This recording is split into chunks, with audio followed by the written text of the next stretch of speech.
Assalamualaikum. Dear students, in the previous class we have discussed about different parts of the plant, in which one part was root. In today's class we will discuss the roots and its different types. But before going to discuss the different types of roots, we will define the root. What is root? Root is the cylindrical plant organ which didn't possess chlorophyll and tend to grow downward in the soil.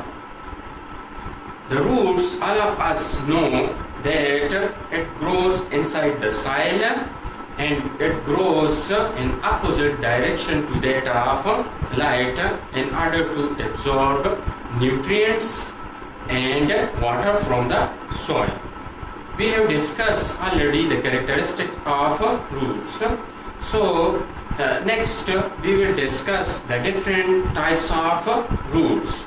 Actually, or in actual sense, there occur diversity in plants.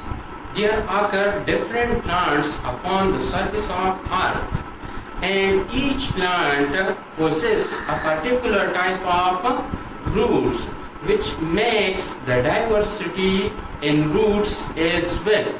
So the structure of roots varies from plants to plants, and thus there becomes different types of roots in plant kingdom. The different types of roots which occur in plant kingdom are: number first one is taproot. The other one, or the second one, is called adventitious roots. The third one is called aerial roots. The fourth one is called parasitic root, and the fifth one is called aquatic roots. We will discuss first the taproot. What is taproot? All of us know that there occur embryo inside the seed, and the embryo have a particular part which is called radicle. From radicle of the embryo inside the seed, there arises root. So the first root which arises from the seed is called primary root. The primary root, or upon the primary root, branches occur which is called secondary root, and similarly upon the secondary root there occur tertiary root, which is very common in every plant. What is taproot? Basically, the primary root is also called taproot, but we will differentiate the taproot from the primary root in such a manner that the taproot is thicker than that of primary root. It is more longer than that of the primary root, and the taproot, that is very common in higher plants like trees. So the taproots can be divided into two main types, that is fibrous taproot and tuberous taproot. The names indicate that in tuberous taproot the root is much thicker, and this thickness, it is because of what? It is because of store food or reserve food, because of the presence of certain parenchymatous tissue in this kind of fruit, in this kind of root, which helps in the storage of food. In the fibrous root, the root is not too much thicker. The root have no reserve food. The root just helps in the absorption of nutrients and water from the soil. The particular or familiar example of fibrous root is that it occurs commonly in pea plant. It occurs in other member of leguminosae like that of Medicago denticulata.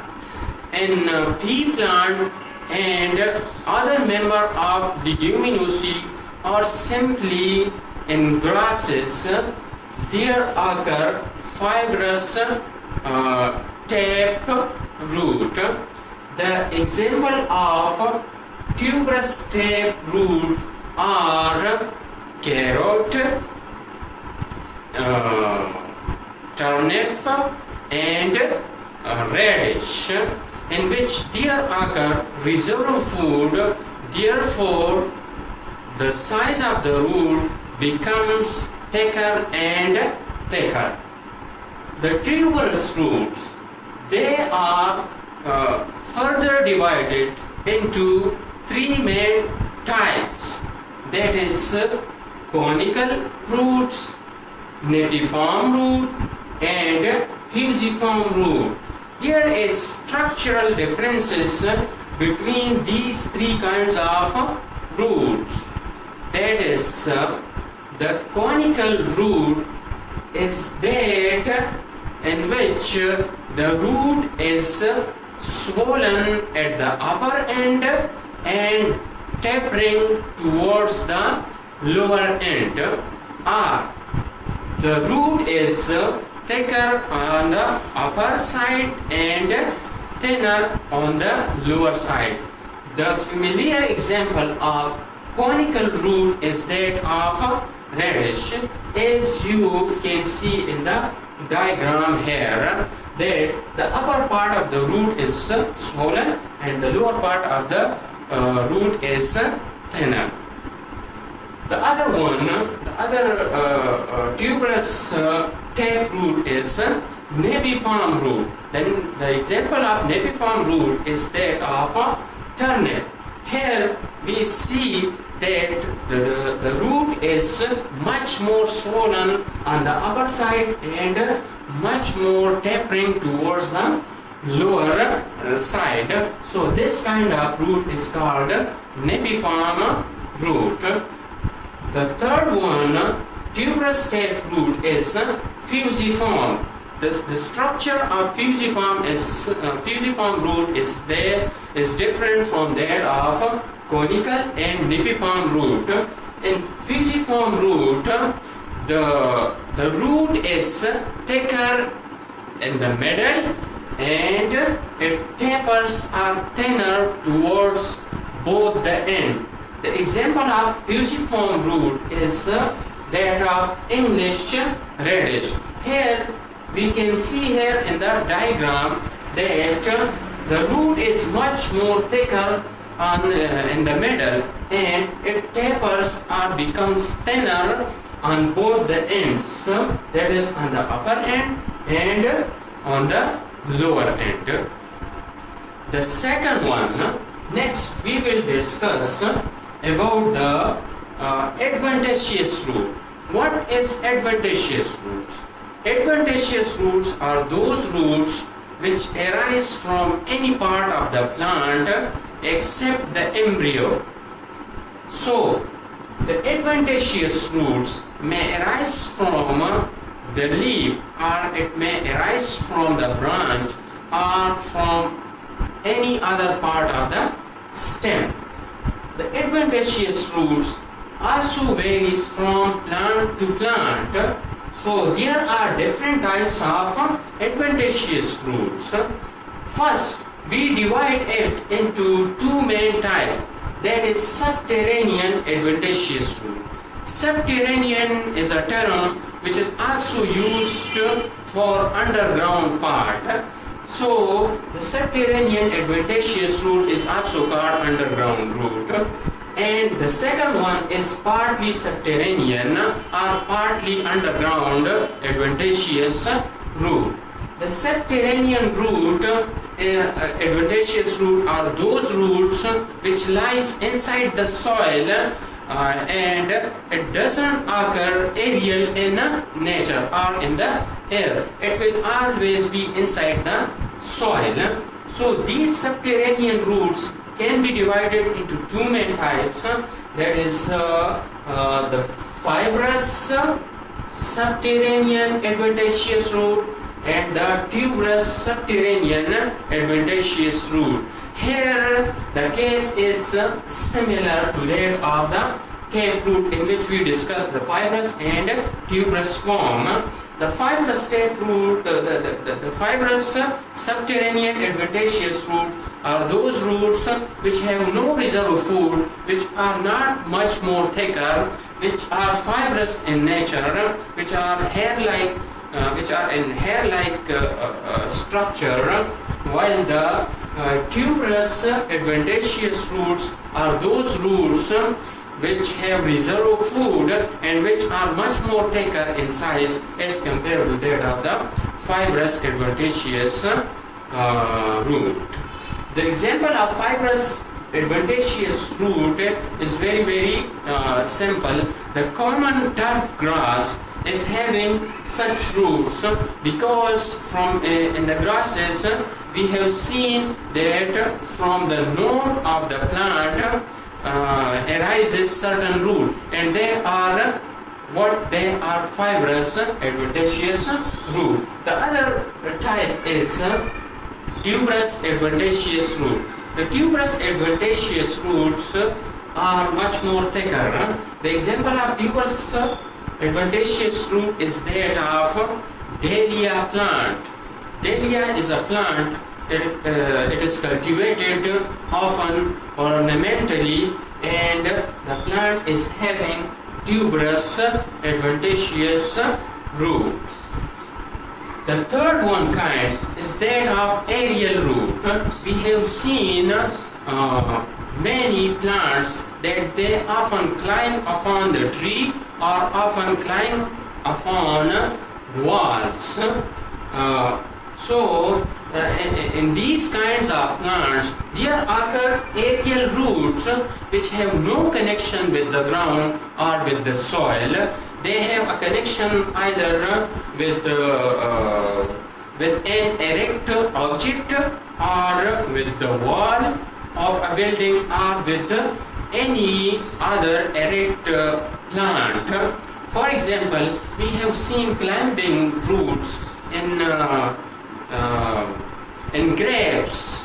It is also found in other kind of vegetables, and through that roots the plant enable itself to climb upon that surface. So the aerial roots are divided into two main types. First, that is the climbing root, which occur in grapes, and the botanical name of grape is Vitis vinifera. It occurs in other kind of plants as well, especially the vegetables. The second one is absorbing roots. In absorbing roots, the roots are aerial in nature, but they have certain spongy tissues, and that spongy tissue is also called velamen. These kinds of roots, the absorbing roots, occur in epiphytic plants in the forest. So there is sufficient moisture in the forest, and these absorbing roots, they occur aerial in nature, they occur in the air. So the moisture which is present in the atmosphere is absorbed by certain spongy tissue, and that tissue is called velamen. So absorbing roots helps in the nutrition of plant. The fourth one is called parasitic root. Parasitic roots occur in parasitic plant. For example, Cuscuta plant. The Cuscuta plant, they penetrate certain roots inside the tissue of the plant. These roots reaches to the vascular bundle of the plant, and there they absorb the nutrients and water from the plant, especially the angiosperm. So the Cuscuta is the simplest example having parasitic root in it. The fifth one root is called aquatic root. Aquatic roots are present in aquatic plants. For example, Pistia stratiores. Pistia stratiores or Eichhornia crassipes. Eichhornia crassipes. So these are actually aquatic plants which occur mostly in marshy places or in ponds. From the lower part of these plants, the aquatic root hangs freely in the water. Here, certain other roots are present, which are stilt roots. Stilt roots are actually the partly subterranean adventitious roots which occur in certain crops like maize, like sugarcane, and these roots, it helps the plant or it helps in the fixation of the plant in the soil. The second one, partly subterranean adventitious root, is called prop root. The prop root, it occurs in banyan tree, that is Ficus bengalensis.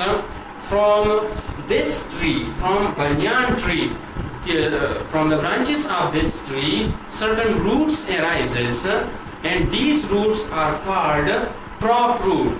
First, these roots are aerial in nature, but when it touches the ground, it grows downward and thus helps the branch in absorbing nutrients and water. These roots later on acts as pillar which support the branch of banyan tree. The third one is aerating root.